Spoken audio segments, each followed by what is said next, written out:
മുഖ്യമന്ത്രിക്ക് ഉച്ചയ്ക്ക് ഭക്ഷണം കഴിക്കേണ്ട എന്ന ചോദ്യം പോലും അപ്രസക്തമാണ്. പ്രശ്നം അവിടെയല്ല. മുന്നറിയിപ്പുകൾ നൽകേണ്ട സംവിധാനങ്ങൾ പിന്നെയും ദുരന്തമായി മാറിയ മറ്റൊരു രാത്രി. രായ്ക്കുരാമാനം ആർത്തുപെയ്ത പേമാരിയിൽ 16 അകാല മരണങ്ങൾ, കോടികളുടെ നാശം, നഷ്ടം.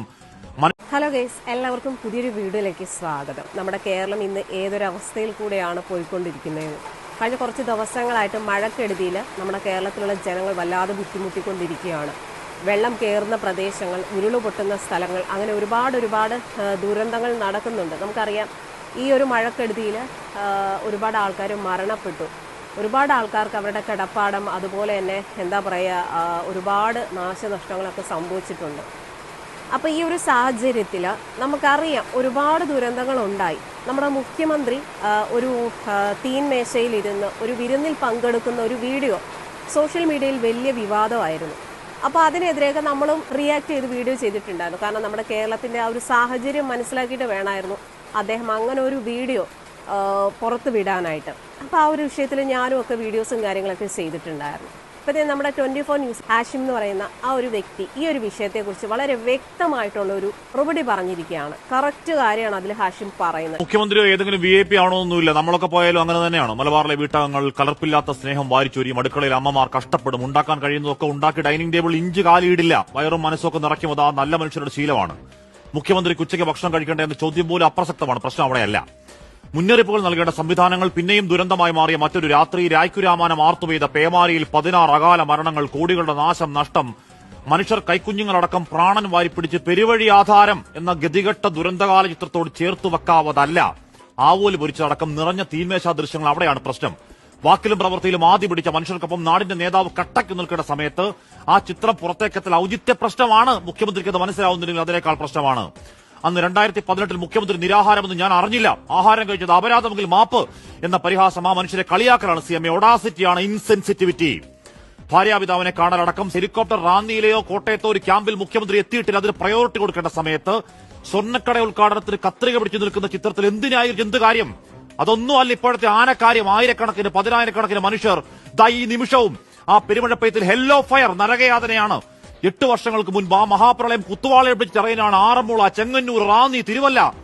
8 വർഷങ്ങൾക്കിപ്പുറം അതേ കാഴ്ചയാണ്. കാളരാത്രി, പാഞ്ഞെത്തി, ആറ്റുവള്ളം, ഉടുതുണിക്ക് മറുതുണിയില്ലാത്ത അഭയാർത്ഥിയാവൽ, ഓണക്കാലത്തേക്ക് വിൽക്കാൻ വെച്ച സ്റ്റോക്ക് മൊത്തം വെള്ളമെടുത്ത് പോയ കച്ചവടക്കാർ, വീട് പോയവന് 4 ലക്ഷത്തിൽ 6 ലക്ഷം എന്ന് പറഞ്ഞു മുഖ്യമന്ത്രി. നല്ല കാര്യം. പക്ഷേ 6 ലക്ഷത്തിന് പാറ ഇറക്കാൻ തകയുവോ?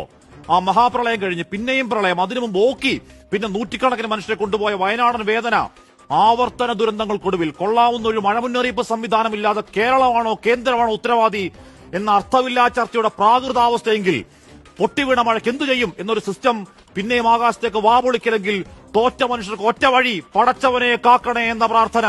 എന്തായാലും ഈ ഒരു മാധ്യമ പ്രവർത്തകൻ പറഞ്ഞതിനോട് 100% ഞാൻ യോജിക്കുന്നു. ഇപ്പോൾ ഞാൻ ഈ ഒരു വിഷയത്തെക്കുറിച്ച് വീഡിയോ ചെയ്തിട്ടപ്പോൾ പല ആൾക്കാരും വന്നിട്ട് പല രീതിയിലുള്ള കമൻറ്റുകൾ ഇട്ടു. ഞാനൊരു ഒരു പിണറായിയെ സപ്പോർട്ട് ചെയ്യുന്ന ആളാണെന്നൊക്കെ പറഞ്ഞ് ഭയങ്കര രീതിയിലായിട്ടുള്ള കമൻറ്റുകളൊക്കെ പല വീഡിയോയ്ക്കും വന്നു. ഞാൻ ഈ പറയുന്ന പിണറായിയെ സപ്പോർട്ട് ചെയ്യുന്ന ഒരാളല്ല. പകരം VD സതീശനെ സപ്പോർട്ട് ചെയ്യുന്ന ഒരാൾ തന്നെയാണ്. പക്ഷെ അദ്ദേഹത്തിൻ്റെ ഈ ഒരു പ്രവൃത്തിയെ എന്തോ അംഗീകരിക്കാൻ തോന്നിയില്ല. അതും ഇത്രയും വലിയൊരു ദുരന്തം നമ്മുടെ കേരളത്തിൽ നടന്നു.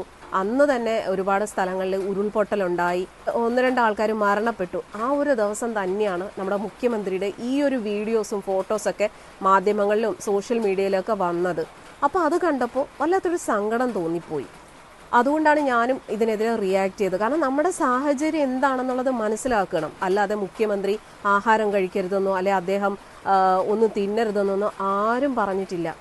എന്താണ് നമ്മളൊക്കെ പ്രതികരിച്ചത് എന്താണ്? ഞാനും ഈ പറയുന്ന VD സതീശൻ സാറിനെ സപ്പോർട്ട് ചെയ്യുന്ന ഒരാളാണ്. കാരണം എൻ്റെ ചാനൽ എടുത്ത് നോക്കിയാൽ അറിയാം, ഒരുപാട് സപ്പോർട്ട് ചെയ്യുന്ന വീഡിയോസും കാര്യങ്ങളൊക്കെ ചെയ്തിട്ടുണ്ട്. പകരം പിണറായി എന്ന് പറയുന്ന ആ ഒരു മുഖ്യമന്ത്രിയെ ഒരു രീതിയിലും സപ്പോർട്ട് ചെയ്യാത്ത ഒരാളുമാണ് ഞാൻ. പക്ഷേ ഇപ്പോൾ ഇങ്ങനെ ഒരു കാര്യം കണ്ടപ്പോൾ അത് കണ്ടത് എനിക്ക് എൻ്റെ അഭിപ്രായം പറയണമെന്ന് തോന്നി. കാരണം ഇത്രയും വലിയൊരു ദുരന്തം നമ്മുടെ കേരളത്തിൽ നടക്കുന്ന സമയത്ത് തന്നെ നമ്മുടെ കേരളത്തിൻ്റെ മുഖ്യമന്ത്രി തന്നെ അന്നത്തെ ദിവസം തന്നെ ഇങ്ങനൊരു വീഡിയോസൊക്കെ ഇടുന്നത് കണ്ടപ്പോൾ അഭിപ്രായം പറയണമെന്ന് തോന്നി.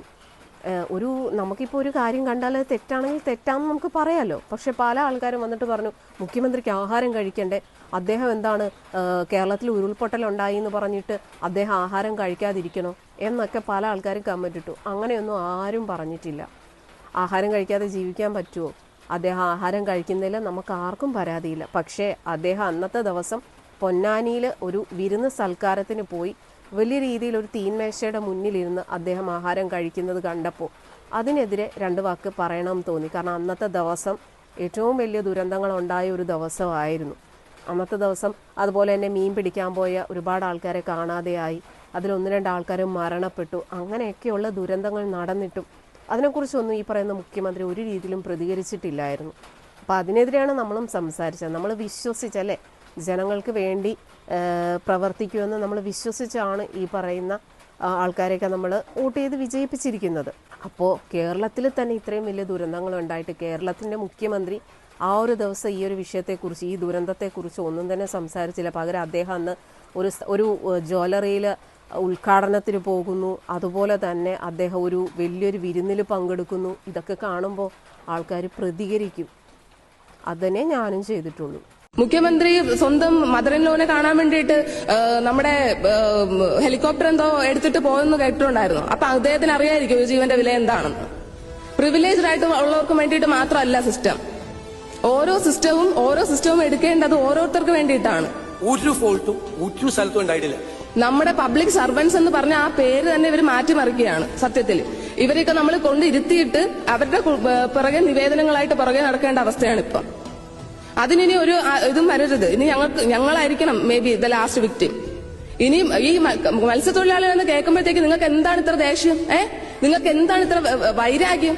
ഈ പ്രിവിലേജ്ഡ് ആയിട്ടുള്ള ആൾക്കാരാണ് ഇതിൽ ബന്ധപ്പെട്ടിരുന്നതെങ്കിൽ, അല്ലെങ്കിൽ CM-ന്റെയോ അല്ലെങ്കിൽ ഏതെങ്കിലും ഒരു PM-ന്റെയോ ബന്ധുക്കളാർക്കെങ്കിലും ഇങ്ങനെ സംഭവിച്ചിരുന്നെങ്കിൽ നിങ്ങൾ വെറുതെ വിടുമായിരുന്നോ? ഒരിക്കലും ഇല്ല. ഈ പറയുന്ന മീഡിയ എല്ലാം എന്ത് ചെയ്യുമായിരുന്നു? അവർ കുനിയുന്നത്, അവർ ശ്വാസം വിടുന്നത് എന്തിനാ? അവർ തല ചൊറിയുന്നത് പോലും നിങ്ങൾ എടുത്ത് എയർ ചെയ്യുമായിരുന്നു. പക്ഷെ ഇതിന് 5 ദിവസം വേണ്ടി വന്നു. ഇവിടുത്തെ ഇൻഎഫിഷ്യൻസിയുടെ കാര്യം പറയാനാണെങ്കിൽ ഒരുപാടുണ്ട്. ഇവിടുത്തെ കോസ്റ്റ് ഗാർഡിനെ ചോദിക്കാൻ പറ്റുന്ന FIR മാത്രം എഴുതാൻ വേണ്ടിയിട്ട് എന്തിനൊരു കോസ്റ്റ് ഗാർഡ്? ഇതിനു വേണ്ടിയിട്ട് ഞങ്ങളുടെ പൈസയോ ഞങ്ങളുടെ ടാക്സോ കൊടുക്കേണ്ട ആവശ്യമില്ല. ഞങ്ങളുടെ ടാക്സ് യൂസ് ചെയ്തിട്ടാണ് നിങ്ങളുടെ സാലറി. ഓക്കെ, അപ്പൊ അത് നിങ്ങൾ മനസ്സിലാക്കണം. ഓരോ സിറ്റിസന്റെയും വില ഇമ്പോർട്ടന്റ് ആണ്. അവരുടെ ഓരോരുത്തരുടെയും വില നിങ്ങൾ മനസ്സിലാക്കണം. അല്ലാതെ 10-15 പേര് കൂടുമ്പോൾ നാച്ചുറൽ കലാമിറ്റി ആയിട്ട് എഴുതി തള്ളാൻ വേണ്ടിയിട്ടുള്ളതല്ല ഇത്. നിങ്ങൾ അറിയിപ്പ് കറക്റ്റ് സമയത്തിന് കൊടുത്തോ? 1:30 കടലിലിറങ്ങിയവരാണ് ഇവര്. നിങ്ങൾ അറിയിപ്പ് കറക്റ്റ് സമയത്തിന് കൊടുത്തോ? ഇല്ല. ഇൻഎഫിഷ്യൻസിയുടെ ഫസ്റ്റ് തുടക്കം. അതിനുശേഷം അപകടം വന്നു, ഉടനെ നിങ്ങൾ തെരച്ചിലിന് ഇറങ്ങിയോ? നിങ്ങൾ പേടിച്ചകത്തിരുന്നു. അല്ലെങ്കിൽ മത്സ്യത്തൊഴിലാളികൾ ഹെൽപ്പിന് വരാൻ വേണ്ടിയിട്ട് വരും എന്ന് പറഞ്ഞ അവരെ നിങ്ങൾ ഉൾക്കൊള്ളിച്ചില്ല. എന്തുകൊണ്ട് ഉൾക്കൊള്ളിച്ചില്ല? നിങ്ങളെ കൊണ്ട് പറ്റാത്തത് അവരെ കൊണ്ട് പറ്റുമ്പോൾ നിങ്ങൾ എന്തുകൊണ്ട് അവരെ ഹെൽപ്പ് ചെയ്യുന്നില്ല? എന്റെ